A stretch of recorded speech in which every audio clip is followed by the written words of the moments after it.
Thanks largely to Hollywood, numerous outlaws from the Wild West have attained the status of folk heroes. Even now, names like the Wild Bunch, the Dalton Gang, and Billy the Kid and his Regulators are widely recognized. Their fearsome reputations would make many shudder at the idea of encountering them in the past. However, history does not shine the spotlight equally on everyone. When certain figures are celebrated, others are inevitably pushed into the shadows. The following entries focus on lesser-known individuals whose deeds also contributed significantly to the legend of the Old West. Number 10. The John Kinney Gang. The Rio Grande Posse, operating in the 1870s and 1880s, was better known as the John Kinney Gang, after its founder and leader. Kinney, a former military man, was discharged from the U.S. Army in 1865. He then formed his gang, which primarily engaged in cattle rustling and robbery. The gang included members who would later become notable figures in Wild West history. Among them were Jesse Evans, who eventually led his own gang, and Charles Pony Deal Ray, who later joined Curly Bill Brocious in his infamous battles against the Earp brothers.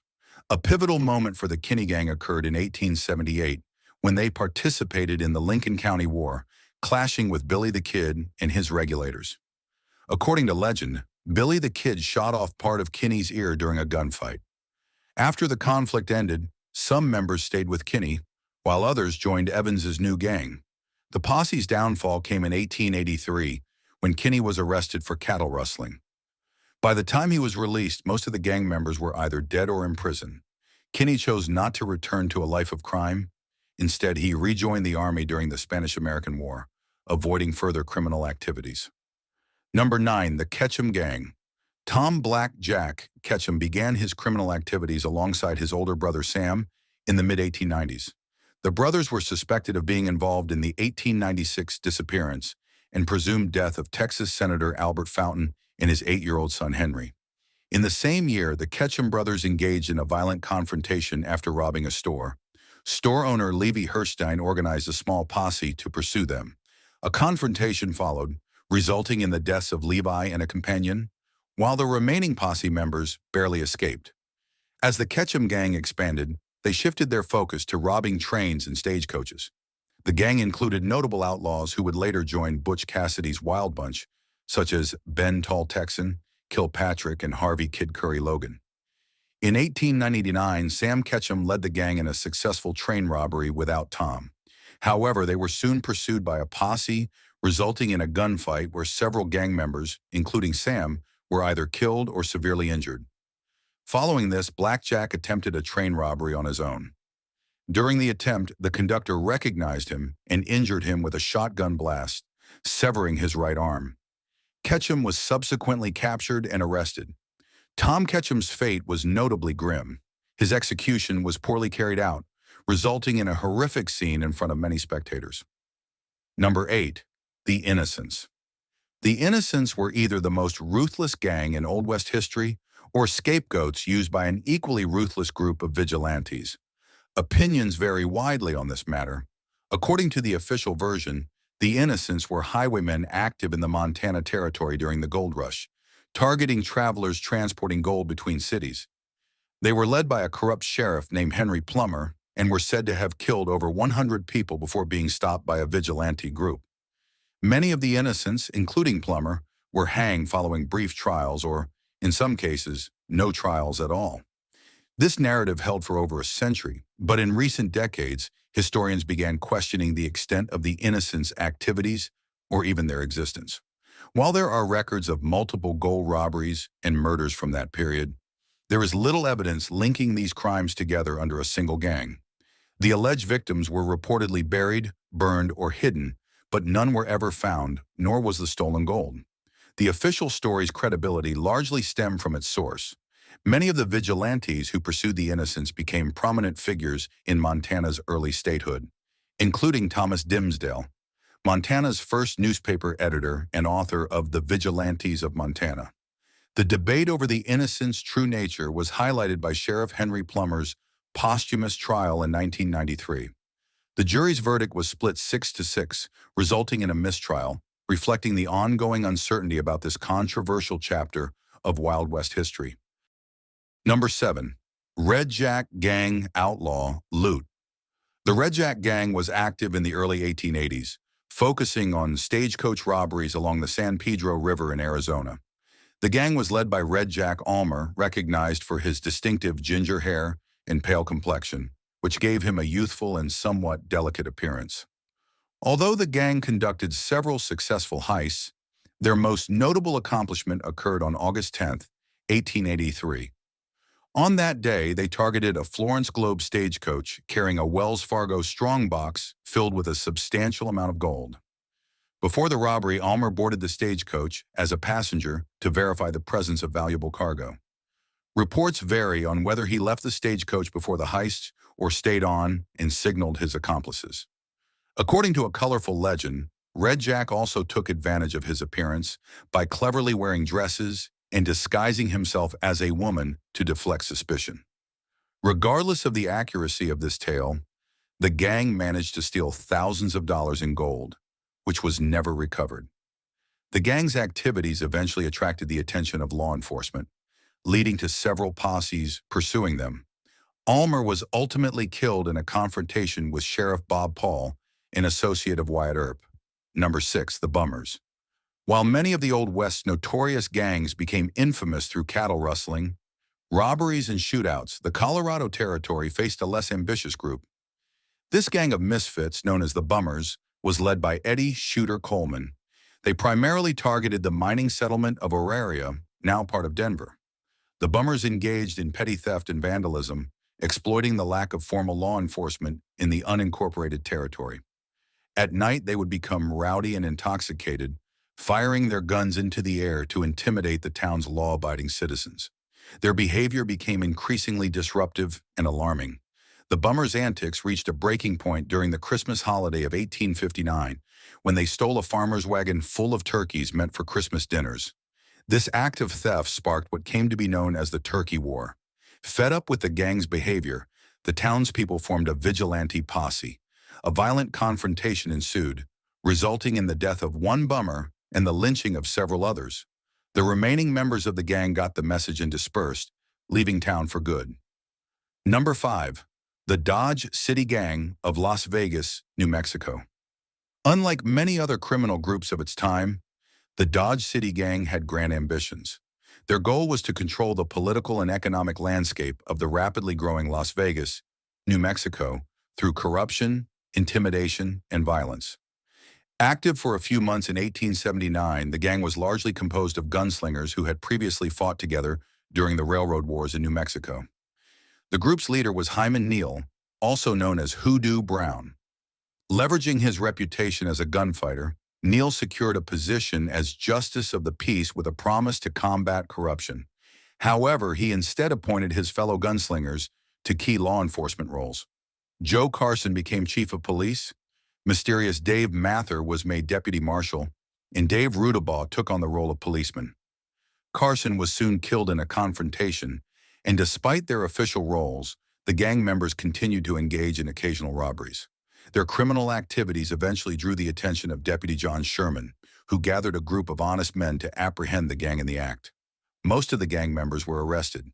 Mather was acquitted but later built a formidable reputation as a gunfighter before disappearing from historical records. Although Hoodoo Brown did not directly participate in the robbery, his involvement was widely suspected. As a result, an outraged mob drove him out of town. Number 4. The Jennings Gang. The Jennings Gang demonstrated that not everyone in the Wild West was suited for a life of crime. The gang was led by Al and Frank Jennings, two former lawyers who turned to criminal activities. The group also included Richard Little Dick West, a former member of the Wild Bunch, which initially made the gang seem formidable. Despite this, their criminal activities were short-lived, spanning only a few months in 1897. Operating primarily in Oklahoma, the Jennings Gang attempted to rob several trains, stores, and a post office. However, their efforts yielded little financial gain. One of their attempts at robbing a general store netted only $15, and during a train robbery, they accidentally blew up an empty safe. Due to their lack of success and skill, the gang was quickly apprehended. Only Little Dick West managed to escape, and he was killed in a gunfight a year later. Following his release from a 5-year prison term and a presidential pardon in 1907, Al Jennings transitioned into a political career. In 1912, he successfully won the Democratic nomination for Oklahoma County Attorney, running on a platform of integrity and openly discussing his criminal past. Though he did not win the election, Jennings' story captured the interest of Hollywood.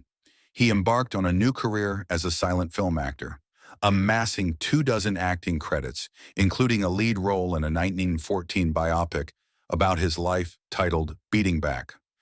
Leveraging his newfound fame, Jennings also ran for governor of Oklahoma, but finished third out of 6 candidates in the Democratic primaries.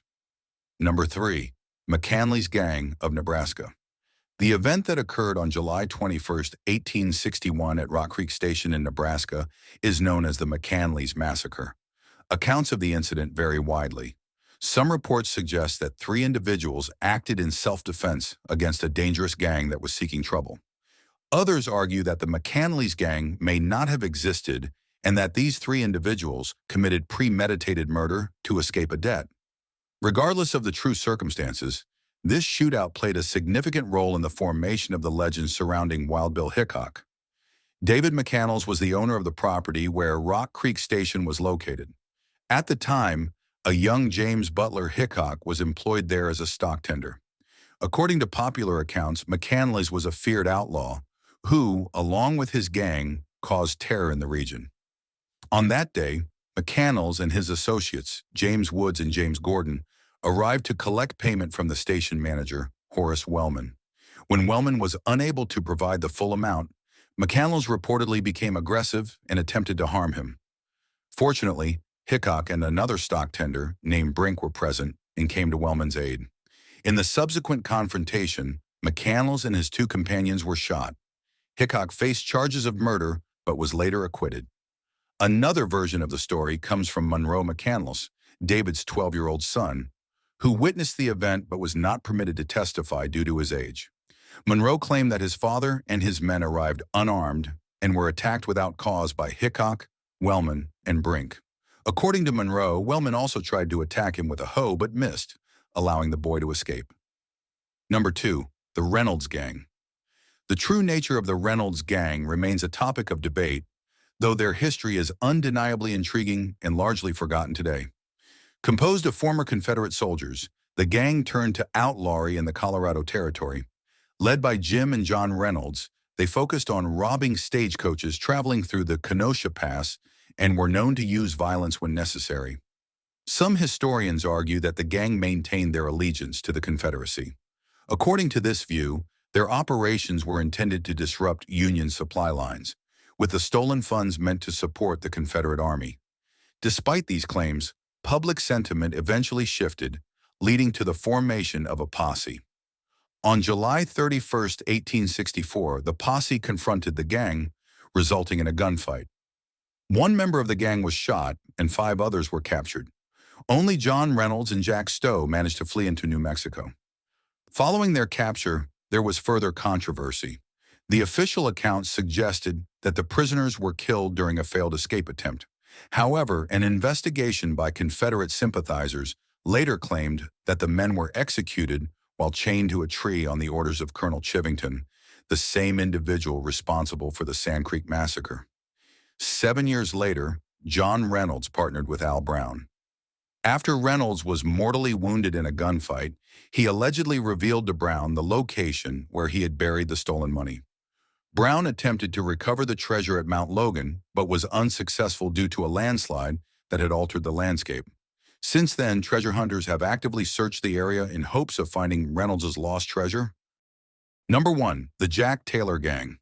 During the mid-1880s, the Jack Taylor Gang operated across the Arizona Territory and Mexico, earning a notorious reputation for their ruthlessness and quick draw skills.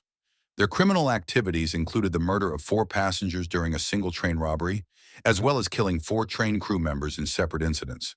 The decline of the gang began in 1887 when their leader, Jack Taylor, was apprehended by Mexican rurales and sentenced to life imprisonment. Following Taylor's capture, the remaining members of the gang returned to Arizona. Their presence drew the attention of Cocos County Sheriff Texas John Slaughter, who was alerted to their activities. Slaughter quickly assembled a posse and began tracking them down. At this point, only 4 gang members remained: Manuel Robles, Fred Federico, Geronimo Miranda, and Nieves Duron. They mistakenly believed they could evade capture by hiding out with relatives and visited Robles' brother in Contention City. Sheriff Slaughter, having learned of their location, raided the house where Duron and Robles were sleeping. This confrontation resulted in a gunfight, during which Duron was killed. Robles was injured but managed to escape and later reunited with Miranda and Federico. The remaining gang members fled back into Mexican territory. By the end of that year, all 3 met their demise. Robles and Miranda died in a gunfight with Mexican rurales, while Federico, after shooting a deputy sheriff, was captured and later hanged. Exploring these tales of the Old West will reveal a picture of adventure and intrigue often overshadowed by more famous outlaws. From the enigmatic Reynolds Gang to the surprising rise and fall of the Jack Taylor Gang, these lesser-known groups left their mark on history in unique and unforgettable ways. Which of these obscure gangs captured your imagination? Share your thoughts in the comments below and let us know if there's another forgotten group you'd like us to explore. If you enjoy exploring these hidden corners of Old West history, be sure to subscribe and follow us for more fascinating content about frontier legends. Thanks a lot.